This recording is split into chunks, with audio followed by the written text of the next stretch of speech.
शिरोमणि श्री गुरु रविदास जी के चरणों में नमन करता हूँ, कामना करता हूँ, प्रार्थना करता हूँ कि जो मेरा समाज यहाँ पे बैठा है उसके ऊपर उनका पूरा आशीर्वाद रहे और जो उन्होंने शिक्षा दी थी, जो संघर्ष की राह दिखाई थी, मजबूती के साथ मेरे समाज के नौजवान, मेरी मातृशक्ति उस पर चलकर संत शिरोमणि रविदास जी का नाम रोशन करें, ऐसी मैं कामना करता हूँ। यहाँ पर जो आयोजक हैं, मैं नामों की औपचारिकता में नहीं पढ़ूंगा, मैं सिर्फ इतना बात कहना चाहूँगा।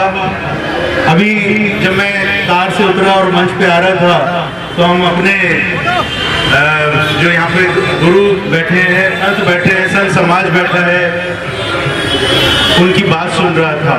बिल्कुल सही बात कही आपने कि जो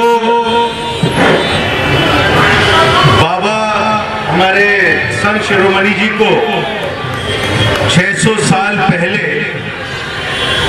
इस देश में उस वक्त में जो राजा थे सिकंदर लोधी, उन्होंने 12 बीघा जमीन दी थी, सर झुकाया था उनके चरणों में, उनसे प्रेरित होकर, उनकी वाणी से प्रेरित होकर जो संत शिरोमणि थे, सिर्फ सिकंदर लोधी ने उनके चरणों में शीश नहीं झुकाया था। गुरुजी, गुरुजी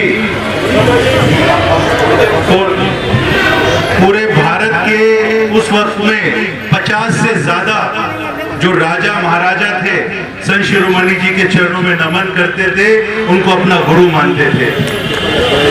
ये बात कहते हुए मुझे गर्व महसूस होता है कि उस वक्त जब सिकंदर लोधी ने तुगलकाबाद में 12 बीघा जमीन दी थी, वो समाज को समर्पित की थी संत शिरोमणि गुरु रविदास जी ने।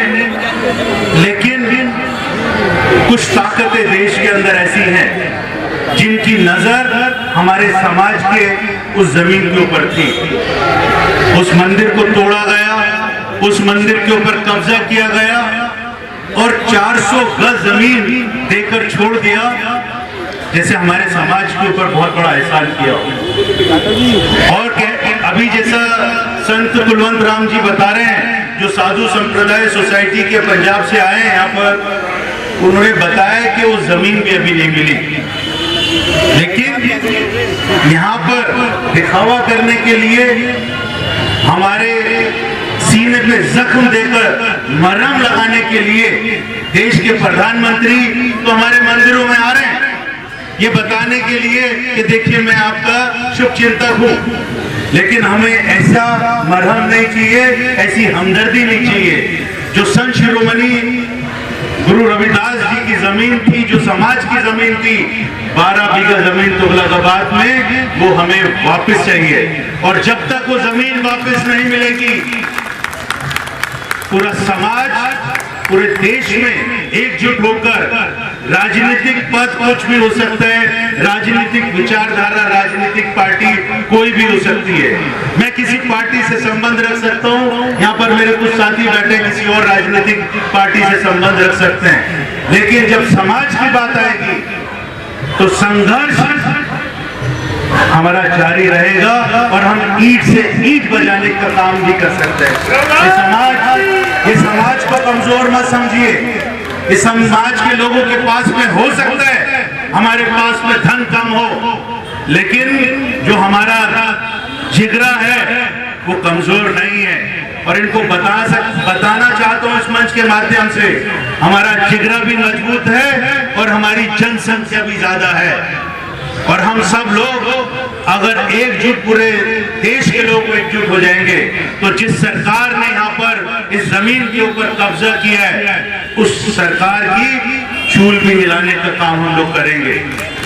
आप सब लोगों ने मुझे आमंत्रित किया, भाई प्रधान जी, राजेश भाई बुलाके जी, संजय भाई, भास्कर जी और तमाम रोहताज भाई, हमारे मान्यवर यहाँ पर खड़े हुए हैं, पूरा मंच मेरे सब अजीज हैं। जाटव जी भाई, हमारे विधायक जी यहाँ पर बैठे हैं, छोटे भाई हैं हमारे, विशेष रवि भाई और तमाम समाज के सब लोग, मेरी मातृशक्ति बैठी है। मैं एक विनती जरूर करना चाहूंगा आपसे, भाषण नहीं दूंगा लेकिन समाज की बात करूंगा। आज समाज में जिस चीज की कमी है वो है शिक्षा की। शिक्षा, क्योंकि बाबा साहब भीमराव अम्बेडकर ने तो हमें ये नारा दिया था, शिक्षित बनो, संगठित रहो और संघर्ष करो। आज बाबा साहब भीमराव अम्बेडकर के रास्ते पे चल रहे हैं, फूले के रास्ते पे चल रहे हैं, पेरियार के रास्ते पे चल रहा है और समाज को एकजुट कर कर अपने बच्चों को शिक्षित बनाना है, ताकि हम जो बाबा साहब का इशारा था कि संसद के ऊपर, विधानसभाओं के अंदर और सत्ता के अंदर हम अपने बच्चों को भेज सके। बहुत बहुत धन्यवाद। एक बार मैं पुनः शीश झुकाता हूँ, नमन करता हूँ और आशीर्वाद की कामना करता हूँ। धन्यवाद। जय भीम, जय भारत।